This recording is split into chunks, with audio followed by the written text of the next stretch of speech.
palavra. Então fala, Senhor, com o teu povo. Trabalha, Senhor, na vida do teu povo, para que nós possamos, ó Pai, dia após dia, ser moldados à medida e à estatura completa de nosso Senhor Jesus Cristo. Esse é o nosso pedido, essa é a nossa oração, e pedimos isso em nome de Jesus. Amém. Amém, meus irmãos. Então, como nós lemos aqui, alguns versículos, do versículo 10 até o versículo 20, e eu começo no slide aí dizendo, à primeira vista, quando a gente lê esses versículos aqui, o pensamento de guerra é inadequado nessa carta de Efésios. Até agora, Paulo falou sobre coisas que eliminam divergências e produzem unidade e paz. Vocês que acompanharam aqui desde o começo da carta de Paulo, desde o começo da carta aos Efésios, você vai ver que vai ter agora uma mudança muito bruta. Vai ter uma mudança de fato repentina aqui do cenário. Um cenário de paz, de unidade. E agora Paulo muda agora desse cenário pacífico da igreja local para agora um cenário de campo de batalha. Ele vai agora mostrar um campo onde há forças espirituais, onde há um mal operando de forma violenta contra o povo de Deus. Então ele faz essa mudança, e à primeira vista, quando você lê, eu tenho certeza que todos nós já escutamos algumas pregações sobre as armaduras de Deus, mas quando nós lemos no contexto da carta de Paulo ao Efésios, nós pensamos que é inadequado isso aqui. Não bate com o assunto que vem sendo tratado, mas nós temos que perceber que as forças que ameaçam cristãos, ao prosseguirem pelo caminho da plenitude de Cristo, se originam não só do contexto humano, mas também no contexto espiritual. Essa mudança faz todo sentido. Não é sem justificativa que Paulo faz essa mudança de cenário. Paulo quer justamente mostrar que essas forças malignas, espirituais, perseguem o cristão. Não somente no contexto humano, mas também no contexto espiritual. Portanto, se há também esse contexto espiritual perseguindo o cristão, o povo de Deus vai precisar das armaduras de Deus. O povo de Deus vai precisar dos recursos espirituais para que possam vencer essa luta. Porque as forças humanas não irão prevalecer nessas lutas espirituais. Paulo quer mostrar que o cristão que foi descrito no capítulo 1 até o capítulo 3 deve viver a vida na plenitude de Cristo, que foi descrita no capítulo 4, versículo 1 até o capítulo 6, versículo 9, tendo a certeza de que vai estar envolvido na guerra espiritual descrita no capítulo 6, versículo 10 ao versículo 20. Esse é o propósito de Paulo aqui. Paulo ele identificou o crente que tem toda a plenitude de Cristo. Os primeiros 3 capítulos. No capítulo 4, 5 até o capítulo 6, versículo 9, Paulo descreveu agora a plenitude de Cristo sendo vivida agora, sendo realidade na vida do crente. E Paulo agora quer mostrar que esse crente agora, ele vive uma batalha espiritual, uma guerra espiritual. Não é à toa que um grande pregador, A.W. Tozer, quando ele foi expor Efésios capítulo 6, esse texto do 10 ao 20, ele disse uma frase que se tornou muito conhecida. Ele diz, olha, a vida cristã não é um campo de prazeres, não é uma colônia de férias. A vida cristã é um campo de batalha, é uma luta, porque esse é justamente o propósito de Paulo ao colocar os versículos 10 ao 20 aqui no capítulo 6. É mostrar para a gente que a gente não pode viver uma vida como se fosse colônia de férias, como se fosse apenas buscar os nossos próprios prazeres, mas que o contrário disso, existem forças espirituais agindo, existem forças demoníacas atuando. E Paulo quer colocar agora o nosso pensamento num devido lugar. para a gente evitar dois extremos. O primeiro extremo, quando se trata de guerra espiritual, é aqueles que dizem que tudo é o diabo. Não pode cair uma panela na cozinha, é obra do cão. É o diabo, a gente tem que repreender. E existe o outro extremo, que é justamente nada é o diabo. Não, aconteceu somente. Se isso aconteceu, é porque tinha que acontecer mesmo, não tem nada a ver com o diabo. Mas esse texto, esses versículos, vêm para mostrar o nosso pensamento no local certo, no meio termo. Há coisas que de fato não é o diabo, mas existem coisas que são consequências sim dessas lutas espirituais.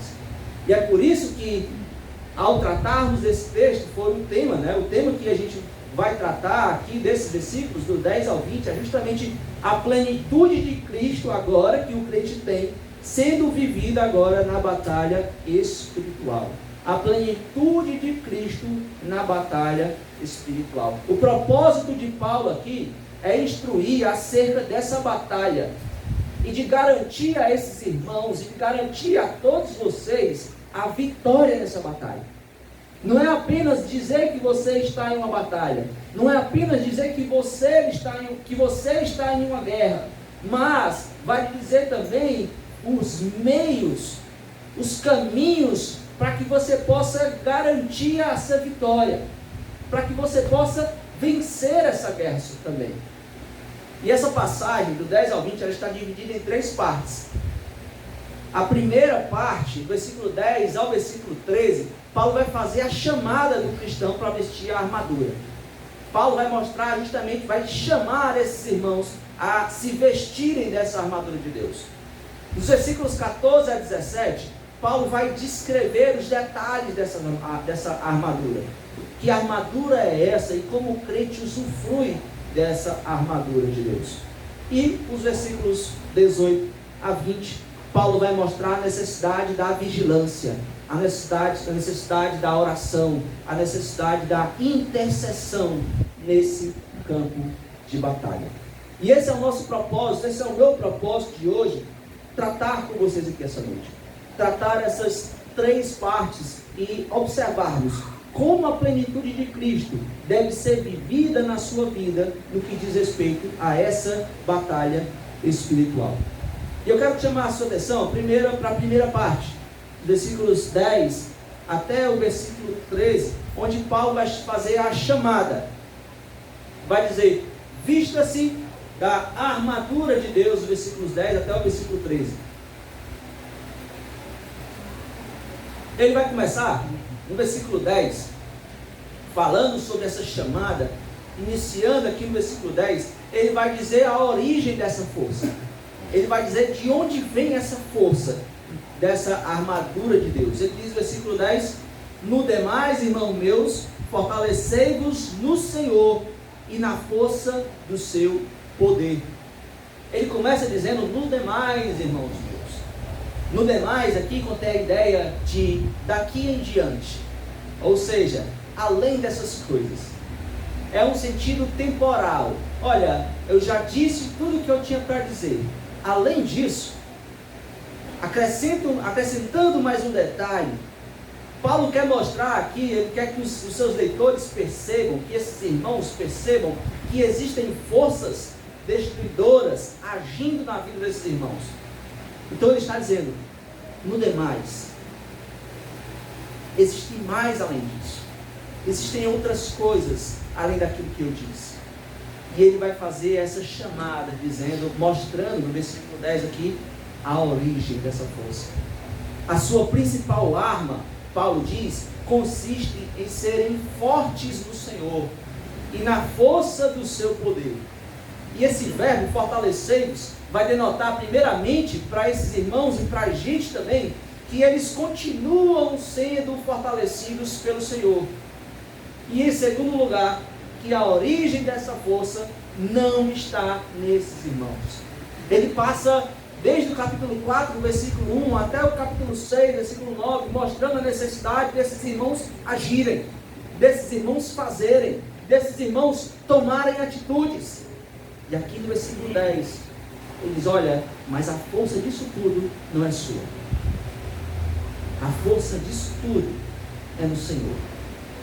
A força que você se reveste, que você vai se fortalecer, ela só é real quando você vive em união com Cristo. Fortalecei-vos no Senhor.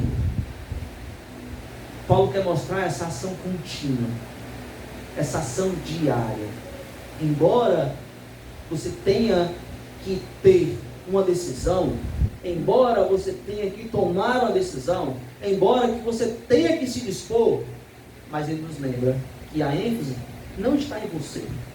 A ênfase é que esse poder está em Cristo Jesus. E não é uma aquisição de um novo poder. Não é que você vai ganhar um poder novo, um poder extraordinário. Mas a ênfase aqui é que você vai se fortalecer numa força que você já possui. Numa força que já foi dada a você. Numa força que você recebeu quando você se uniu a Cristo Jesus.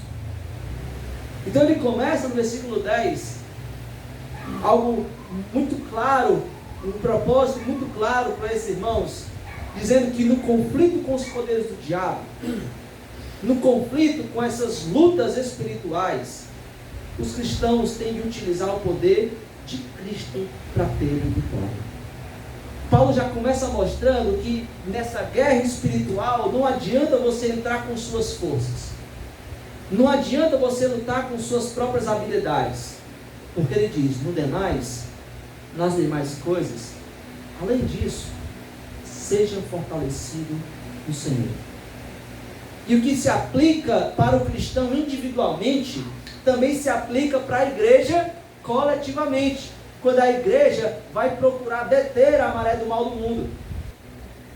Quando a igreja vai agora lutar contra o mal que há no mundo. Seja fortalecido no Senhor. A força não está em nós. Isso é uma mensagem contracultural. Porque o que você mais vai escutar pelas pessoas do mundo é: você pode, você tem força, você consegue, a capacidade está em você. E a mensagem de Cristo é o contrário. A força está no Senhor. Você consegue se você estiver no Senhor. Você é fraco, mas Deus é forte. E existe essa mensagem. Quando nós somos aqui chamados para essa batalha, chamados para essa guerra, Deus começa nos dizendo: seja fortalecido em Deus. Reconheça que esse poder vem dele.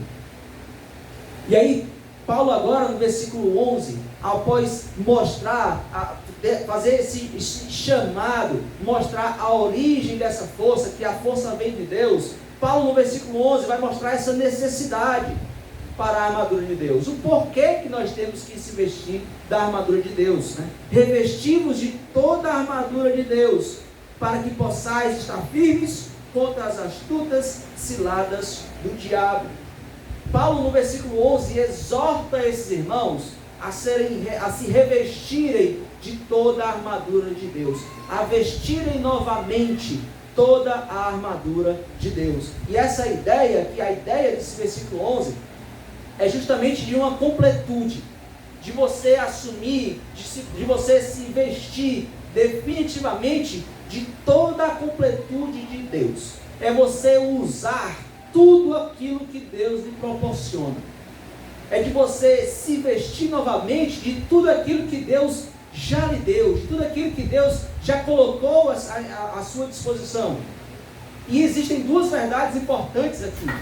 Existe a ênfase no fato de que é a armadura de Deus que deve ser colocada de forma definitiva. É a armadura que Deus fornece. E há outra ênfase no elemento dessa completude.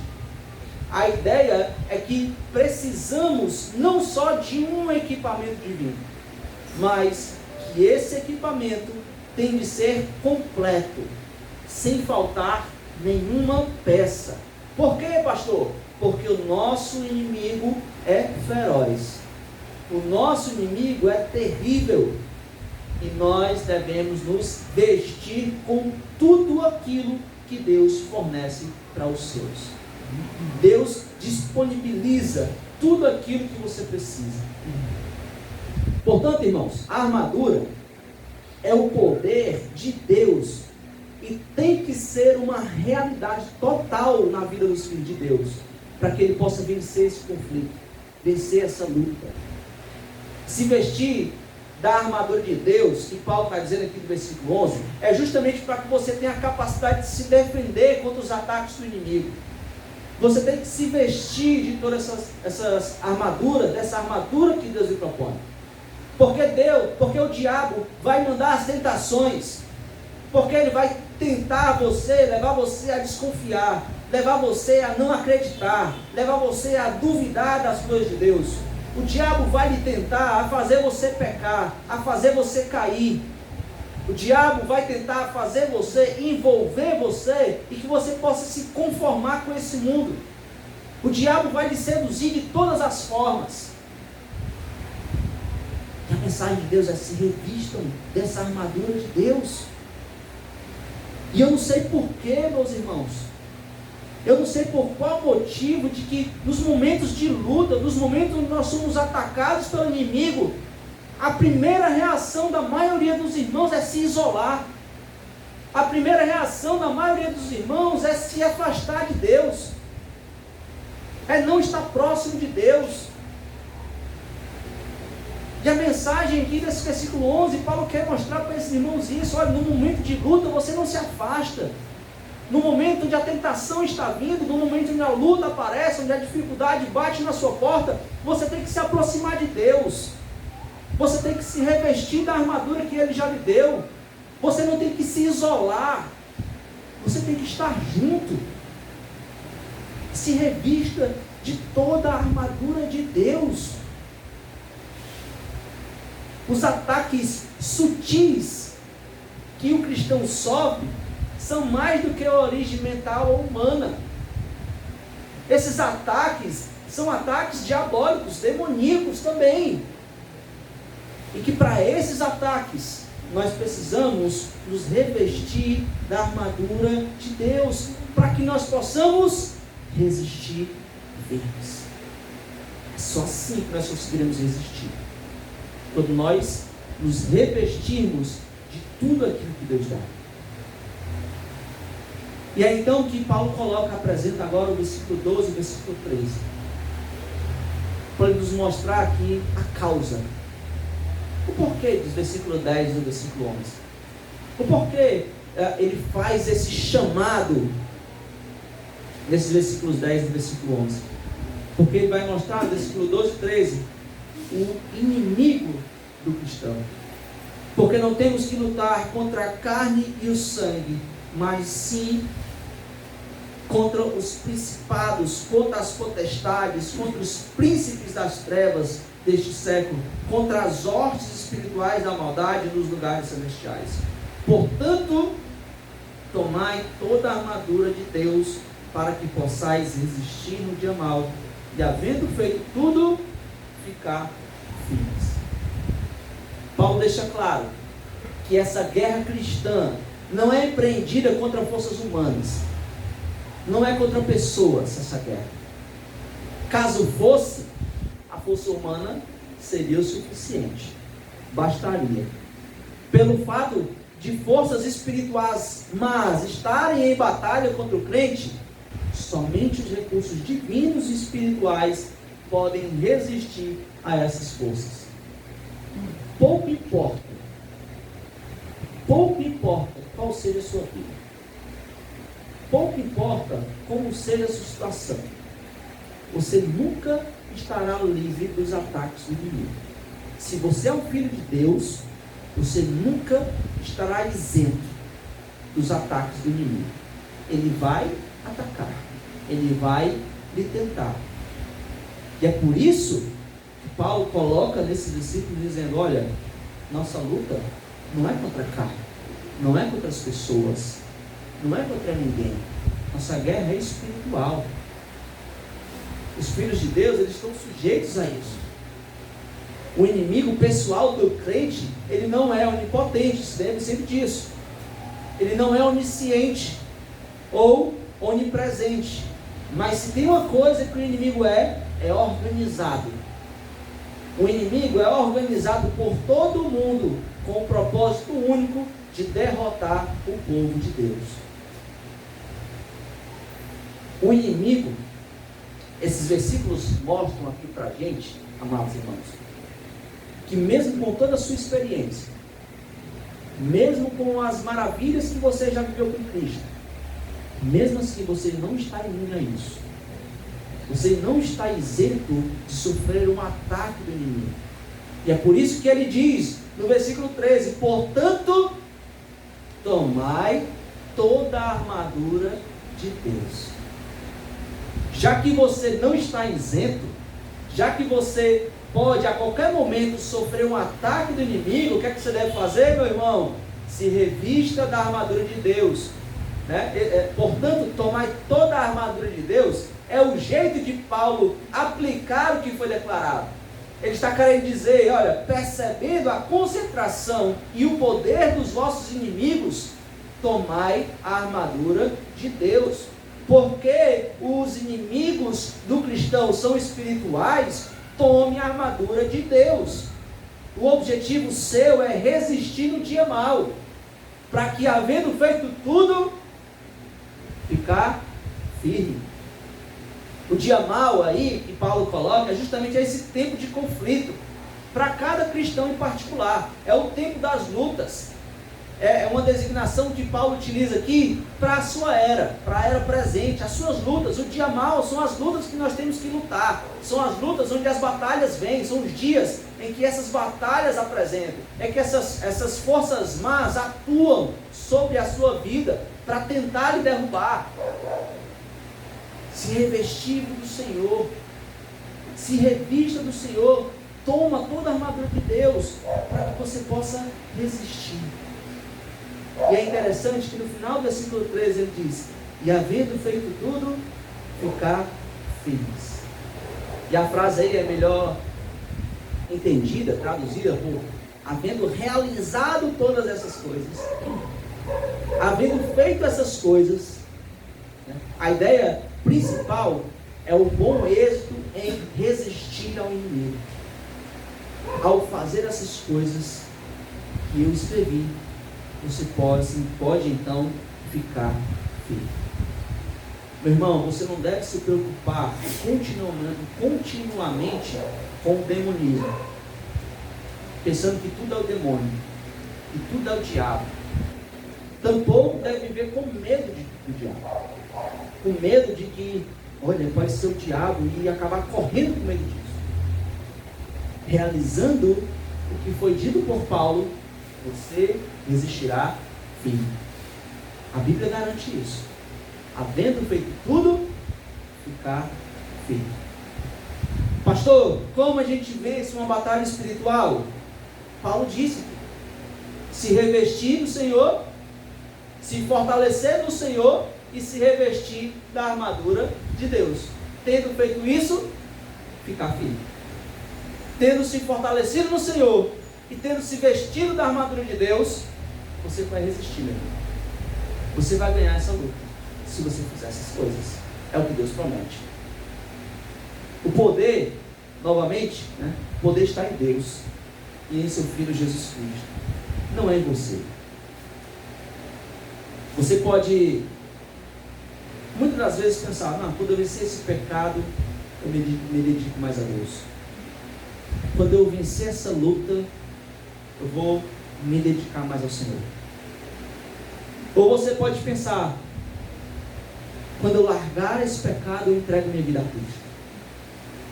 Quando eu conseguir fazer isso, quando eu melhorar um pouquinho essa situação, eu vou ter união com Cristo, eu vou me relacionar com Cristo.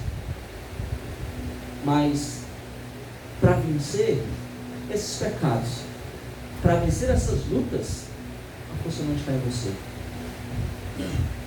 Para você vencer essa luta, você precisa justamente estar com Cristo. Você precisa justamente estar em Cristo. Você precisa justamente usar todo o poder que Cristo disponibiliza.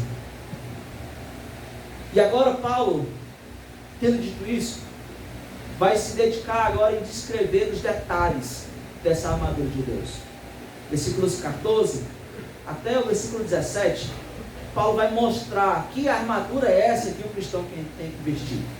Paulo transfere os elementos da imagem guerreira para o cristão. Paulo menciona as partes da vestimenta militar, aplicando cada uma a algum aspecto da preparação cristã para uma vida vitoriosa. Ele começa no versículo 14, dizendo: estais, pois, firmes, tendo cingidos os vossos lombos com a verdade. A primeira peça dessa armadura que Paulo vai transferir para o cristão é justamente o cinto da verdade, o cinturão da verdade. Paulo exorta os leitores a permanecer firmes, tendo cingido os vossos lombos com a verdade. Verdade aqui é muito mais do que apenas uma virtude humana. Verdade aqui é muito mais do que apenas sinceridade e honestidade. Verdade aqui é de fato a convicção, o conhecimento e a certeza que a palavra de Deus é verdadeira. É a crença de fato na palavra de Deus revelada. Quando o cristão se cinge com a verdade, no sentido paulino aqui, ele se apropria da palavra pela fé. E isso dá segurança, isso dá estabilidade para o cristão, isso dá determinação à sua vida e às suas ações. Por quê? Porque ele acredita na palavra, ele acredita na palavra de Deus, ele se cinge com a verdade de Deus. E por isso ele não tem só o conhecimento da palavra, mas também ele vive a palavra, ele vive a verdade. E por que isso é importante, meus irmãos? Porque, meus irmãos, a razão, a tradição, os credos e a filosofia, tudo pode desabar sobre uma batalha, sobre uma tensão nessa batalha. Qualquer coisa pode cair numa batalha espiritual, mas a palavra de Deus, crida e vivida, permanece intacta. Na batalha de Deus, a única coisa que resiste na batalha espiritual é a palavra de Deus. Por isso que o cristão tem que se cingir com essa verdade, acreditar na palavra de Deus, de que ela é fiel, de que ela é verdadeira e de que ela não vai falhar. Eu coloquei, não é não ser crente e descrente, né? É você desacreditar das verdades que a palavra diz. Você é crente? Sim, pastor, eu sou crente, eu creio em Jesus. Mas você é descrente quando você não acredita na palavra de Deus, quando você não se cinge dessa verdade, quando você não se agarra com essa palavra. É quando você pensa, do meu jeito é melhor, Deus manda eu fazer isso, mas se eu fizer assim é melhor. Você não acredita que a palavra de Deus é verdadeira. Você acha que você sabe a melhor maneira de fazer as coisas. Você quer conduzir a sua vida conforme o seu próprio entendimento. Quando você faz isso, você é um crente descrente. Você é um crente porque você crê em Jesus, mas você é descrente porque você não acredita na palavra, porque você não vive a verdade da palavra de Deus. E o que Paulo vai mostrar aqui nessa primeira peça é: se cinja com a verdade. Esteja tranquilo, esteja fortalecido na confiança em Deus. Se arme com a palavra, com o cinto da verdade. E aí no mesmo versículo, ele vai falar no versículo 14, da couraça da justiça, né? Investida a couraça da justiça. E a justiça aqui se trata da vida de pureza e retidão que a nova relação com Deus cria. Quando o cristão tem uma relação com Deus, Deus cria essa justiça, e quando o crente se veste dessa justiça, ele é invencível, ele é inexcusável. Por quê? Porque ele se veste da justiça que Deus proporciona. Portanto, meus irmãos, palavras não são defesa contra acusações. mas uma vida justa é defesa contra as acusações. Por isso, aqui nessa segunda arma, nessa segunda vestimenta que Paulo utiliza, ele diz, olha, esteja cingido também, esteja vestido com a couraça da justiça. A justiça que é entregue, que é criada ao você se relacionar com Deus. E amados, todo crente é revestido com a justiça de Deus. Quando você crê em Cristo Jesus, Deus cria essa justiça, lhe proporciona essa justiça. Mas nós devemos também manifestar isso. Nós devemos manifestar em nossa vida essa integridade, essa retidão. E Paulo diz isso. Paulo diz, olha, na sua luta, meu irmão, se cinja também com essa justiça. Viva essa justiça que foi criada por Deus. E é então que Paulo coloca essa terceira vestimenta, versículo 15, que é justamente as sandálias do Evangelho, né? O calçado dos pés na preparação do Evangelho da paz. O cristão precisa ter essa proteção e essa mobilidade de pés calçados na preparação do Evangelho da paz. Ou seja, você tem que estar preparado, estar pronto para usar.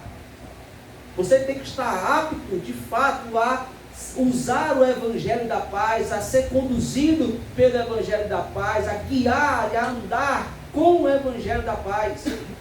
E a paz que Paulo escreve aqui é a paz com Deus, pela salvação, a paz que é produzida por essa salvação. Então, a ideia aqui é que de fato haja esse relacionamento íntimo entre o cristão e o Evangelho. Que você de fato esteja pronto a caminhar com o Evangelho, a você viver o Evangelho. Quando descansamos em nossas tendas, nós estamos em perigo de morte. Nossa segurança está em seguir os pés do nosso Salvador. Calçar os pés com o Evangelho da paz. Seguir as marcas do Evangelho da paz. É trilhar o caminho do Evangelho.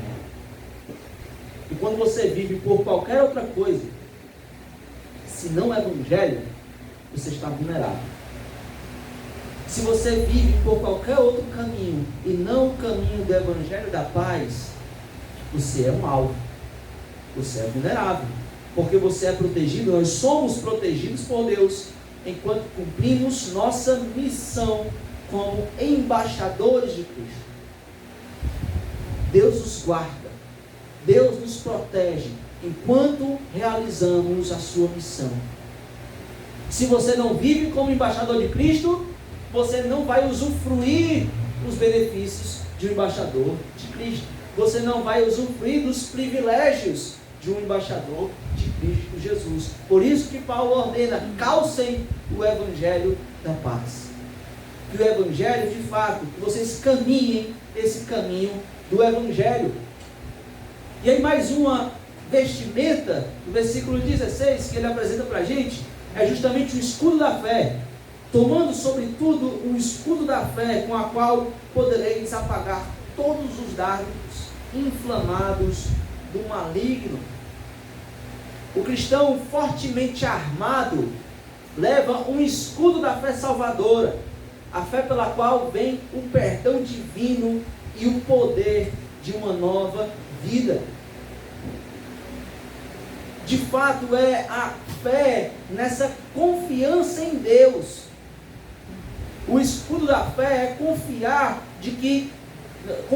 totalmente de que Deus é a sua proteção. É você olhar totalmente para fora de si mesmo. É você confiar plenamente em Deus, é estar plenamente concentrado em Deus. A fé do cristão tem que estar em Deus. É a fé que responde obedientemente ao chamado de Deus e que continua confiando nele dia após dia. Essa deve ser a sua profunda convicção. Essa deve ser a nossa profunda convicção. Saber quem você é. Saber a quem você pertence. Por isso é que ele diz no versículo 16, tomando sobretudo o escudo da fé. Crer em Cristo, saber quem é Cristo. Fé aqui significa, meus irmãos, a firme confiança no Senhor e na sua palavra. Por isso, quando as tentações surgem, quando as circunstâncias nos são contrárias, quando as dúvidas atacam a sua vida, quando existe uma ameaça de naufrágio na sua fé, a fé olha para cima e diz: eu creio em Deus. Tudo parece estar dando errado, as coisas estão ruindo, eu não sei o que eu faço. O escudo da fé olha para o alto e diz: mas eu confio em Deus.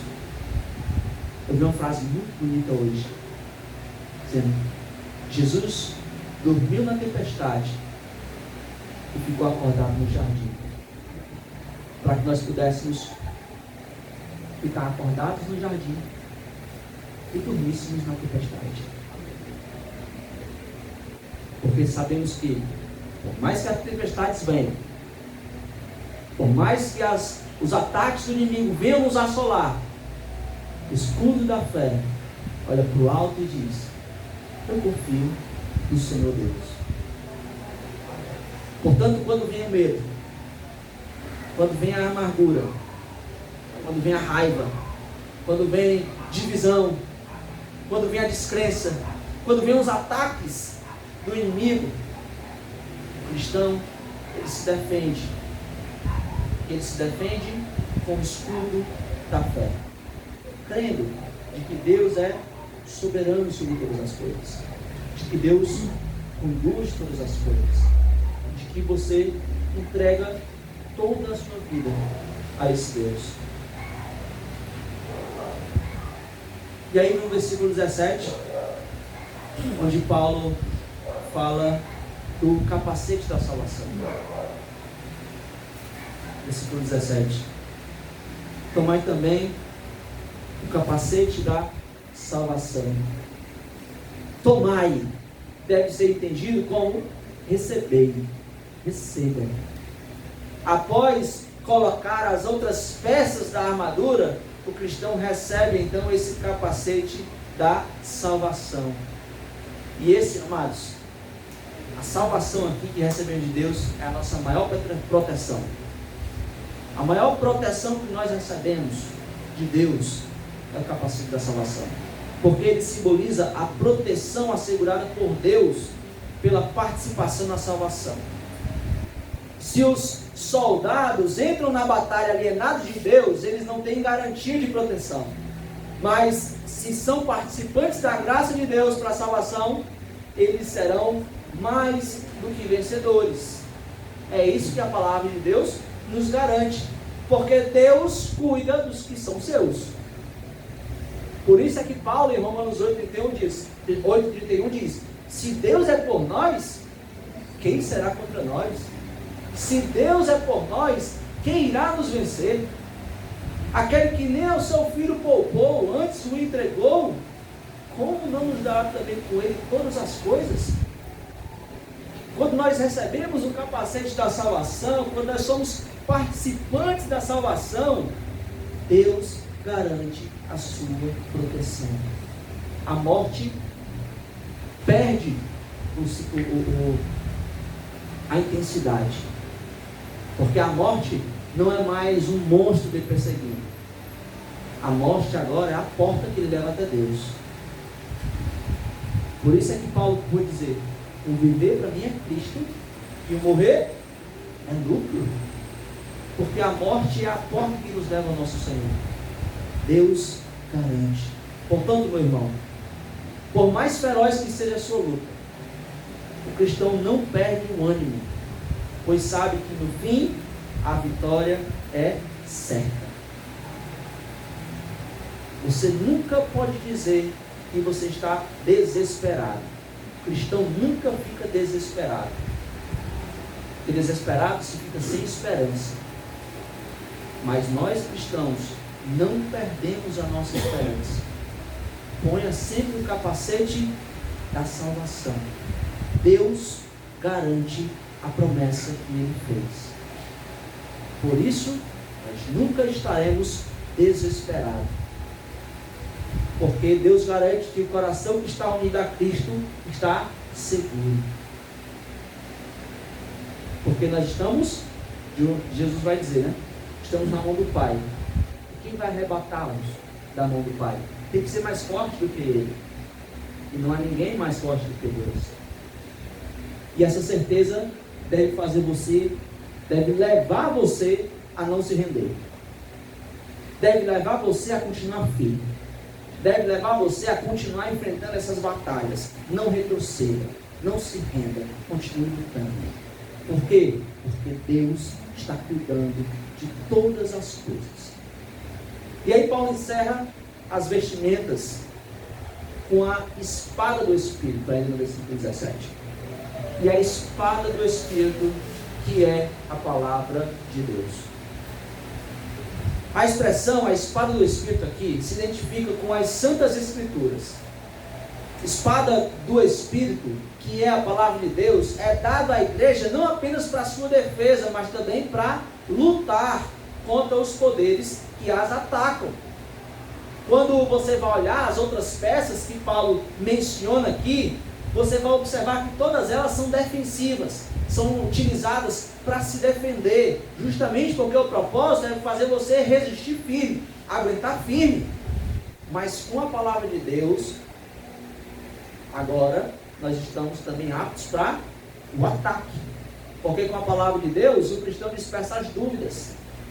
Com a palavra de Deus ele inflige feridas mortais nas tentações, ele vence as tentações, ele vence as provações.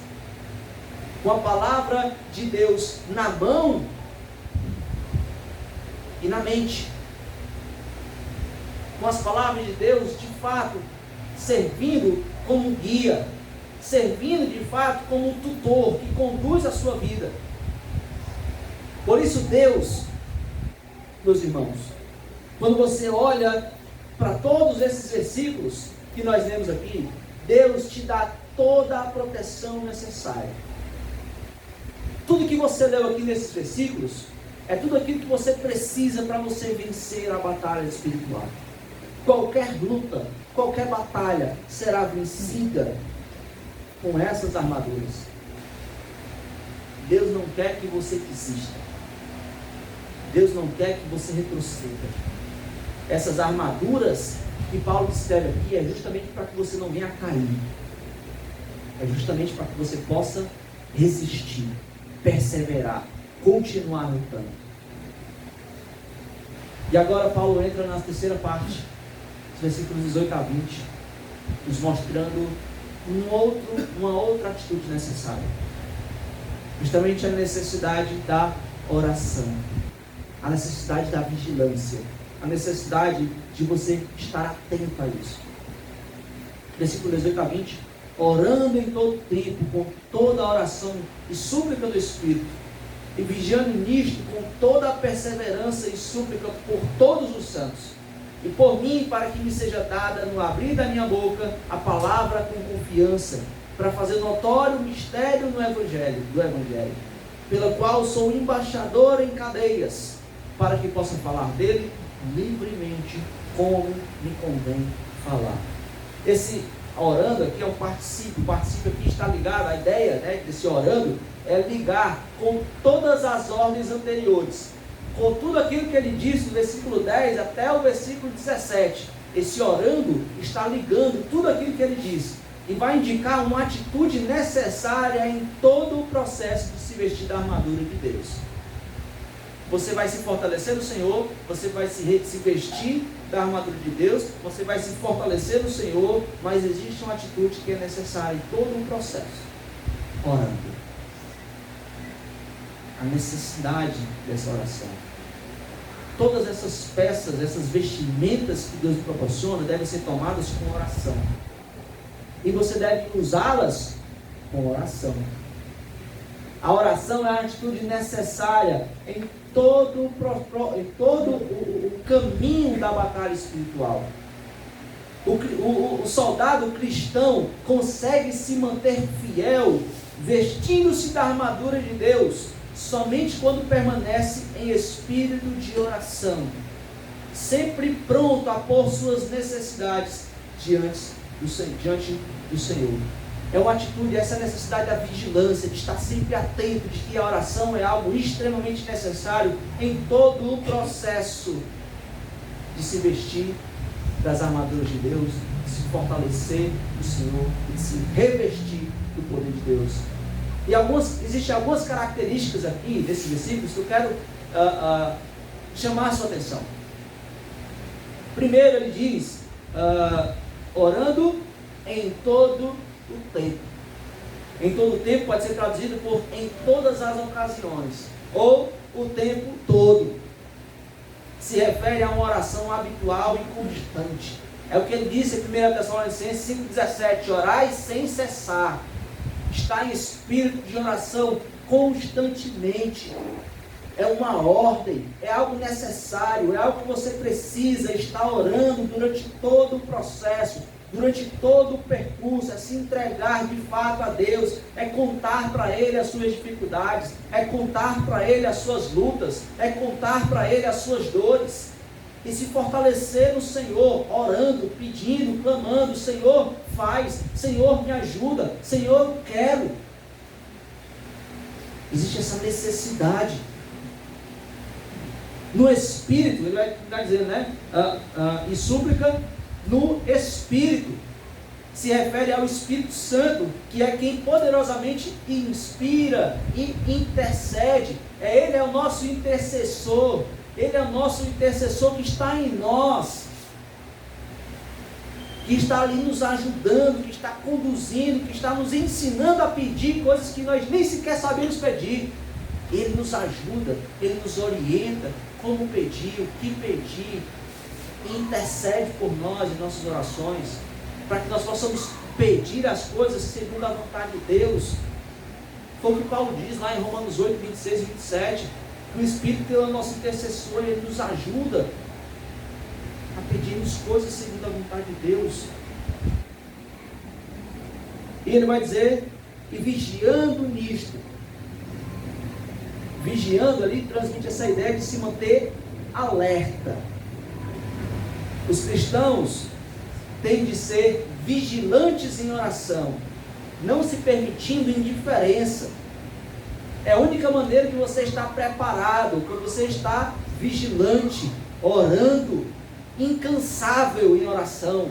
Ah, mas eu já orei tanto, mas eu pedi tanto. Mas justamente por isso que você tem que continuar orando, perseverando, pedindo, clamando, porque essa é uma atitude necessária para que você possa vencer essa luta. Essa oração ela tem que ser altruísta, ou seja, você tem que lutar com mais valentia e coragem, quando você sabe que não está só, você tem um Espírito Santo que está lhe ajudando, você tem um Espírito Santo que está sendo o seu intercessor, e sobretudo quando ele percebe que os outros estão firmes com ele em oração, quando a igreja está orando junto, quando os irmãos estão orando junto, quando a igreja está vigilante em oração. É uma atitude necessária. Por isso é que Paulo diz, orem também por mim. A posição de Paulo na prisão, como um embaixador em cadeias, não move ele a pedir orações especiais pelo seu bem-estar pessoal, para que ele seja livrado da prisão, por tranquilidade. Mas orem também para mim, para que eu possa fomentar o Evangelho. Paulo não queria passar uma mensagem de um super crente, de alguém que tem um super estoque de graça com Deus, de que não precisa da oração dos irmãos.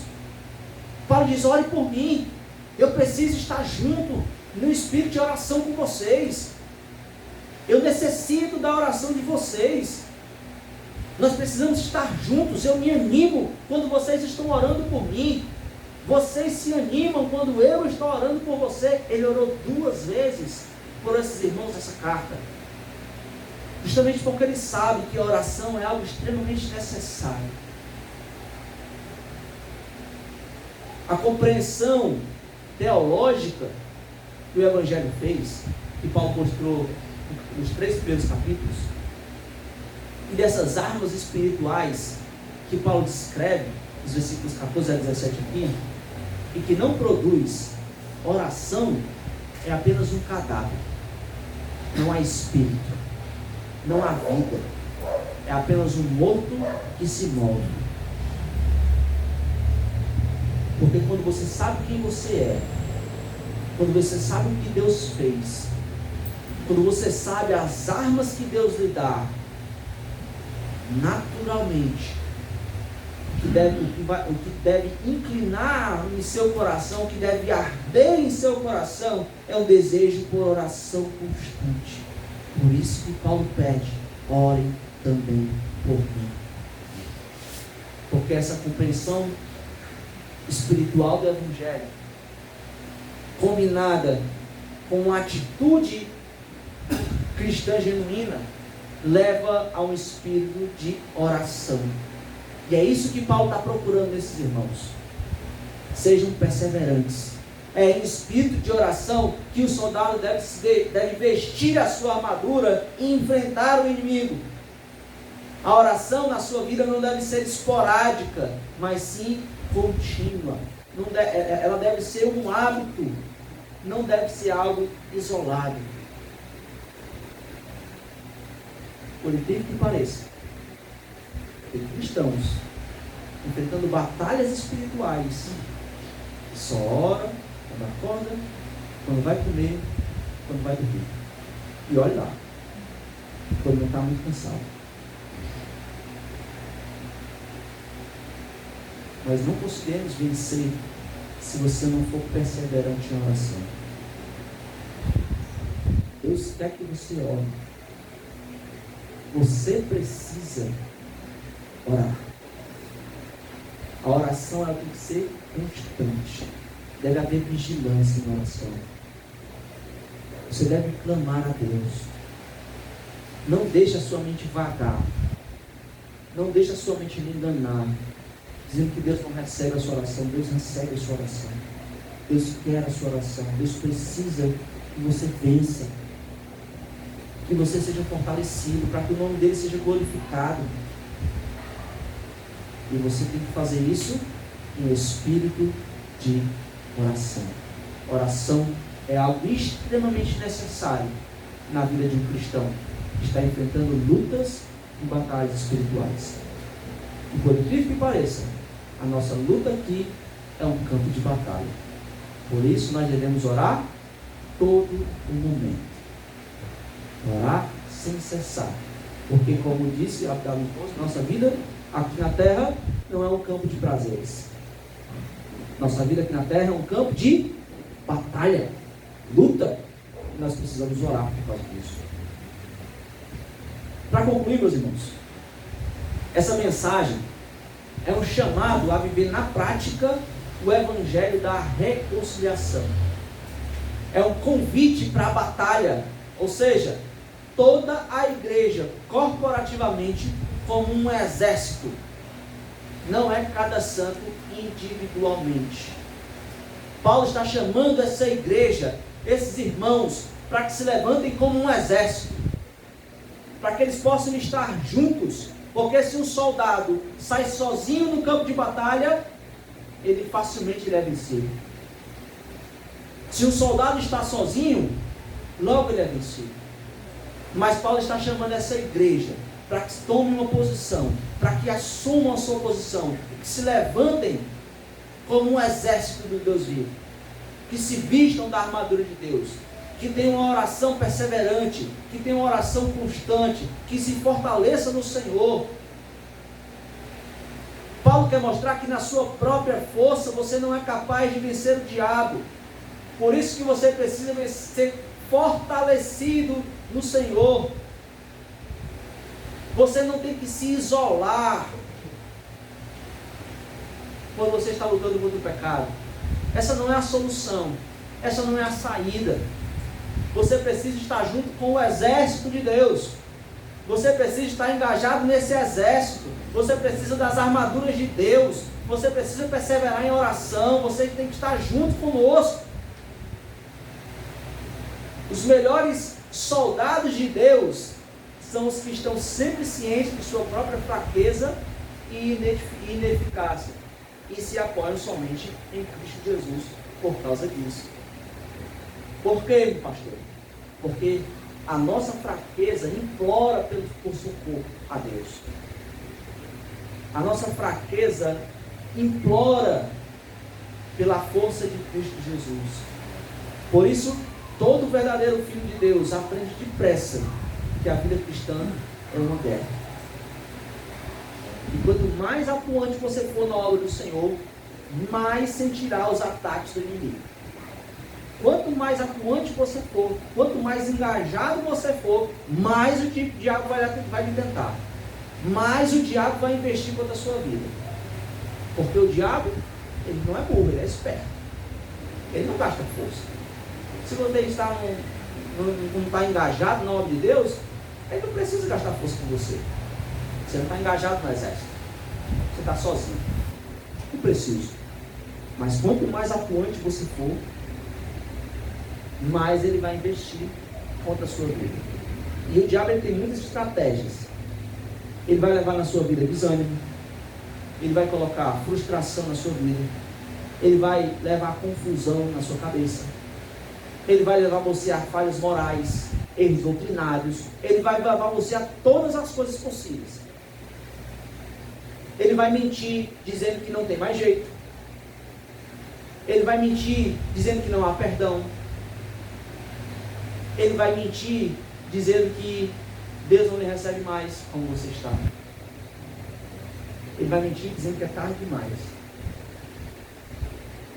E ele pode até mentir dizendo que você precisa primeiro melhorar para depois entregar sua vida a Cristo. Porque ele usa de diversas estratégias. Ele conhece o seu ponto fraco e ataca justamente nisso. Preciso melhorar um pouco mais. Preciso largar isso primeiro. Preciso fazer isso primeiro. Mas, meus irmãos, Jesus disse: vinde a mim como estáis. Vinde a mim, vós que estáis cansados e sobrecarregados, e eu vos aliviarei. É o Senhor que vai te aliviar. Não é você que alivia a sua carga. Não é você que vai arrumar a solução para o seu problema. É Cristo Jesus. No momento de angústia e fraqueza de Paulo, ele orou a Deus. Deus respondeu dizendo: a minha graça te basta, porque o meu poder se aperfeiçoa na sua fraqueza. O meu poder é forte. O meu poder opera na sua fraqueza. E você reconhecer que é fraco. E Paulo entendeu isso. E no versículo 10 ele diz: de boa vontade, pois eu vou me gloriar nas minhas fraquezas, para que em mim habite o poder de Cristo. Porque quando eu sou fraco, então sou forte. Eu vou me gloriar nas minhas fraquezas. Eu vou dizer: Senhor, eu sou fraco. Senhor, eu preciso. Senhor, eu não consigo. Eu não consigo dar um jeito na minha vida, Senhor. Eu não tenho a solução para esse problema, Deus. Senhor, eu não sei o que eu faço. E ele disse: porque quando você é fraco assim, então você é forte. Porque o poder de Cristo vai então atuar em sua vida. É isso que nós precisamos entender. Na batalha espiritual, na vida de um crente, a força, a sua força para viver e vencer nessa batalha é a sua união com Cristo. É você entender que você precisa de Cristo. E a armadura e as armas são deles. São dele. Tudo é dele. É ele quem dá. É ele quem concede. É ele quem capacita. É ele quem ajuda. E nós só temos que reconhecer: Senhor, eu sou fraco. Senhor, me ajuda. Porque Deus, seu infinito poder, quando você reconhecer a sua fraqueza, Deus vai operar poderosamente na sua vida. Porque a plenitude de Cristo lhe dá tudo o que é necessário para que você possa vencer as suas batalhas espirituais. Estar com Cristo Jesus, você tem tudo o que você precisa para vencer essa luta. Estar com Cristo lhe habilita a vencer essas lutas. Por isso a importância de estar em Cristo, estar com Cristo. Porque quando nós reconhecemos que não podemos, que somos pecadores, de que não temos força, e dizemos: eu não consigo, eu me rendo a Ti, Senhor, eu entrego os meus pontos, ó Pai, eu não sei guiar minha vida, eu não sei o melhor caminho, eu não tenho forças para nada, Senhor. Senhor, assume o controle da minha vida. Deus entra na sua vida, e Ele assume o controle, Ele muda a sua vida, Ele transforma a sua vida. Porque Paulo diz, Romanos 1,16, porque o Evangelho de Deus é o poder de Deus, a transformação de tudo aquilo que foi. Quando nós entregamos nossa vida ao Senhor, quando nós entregamos o controle de nossa vida a Ele, Ele opera eficazmente. Amém? Amém. Vamos orar. Senhor Deus, obrigado, Pai, pela Tua graça.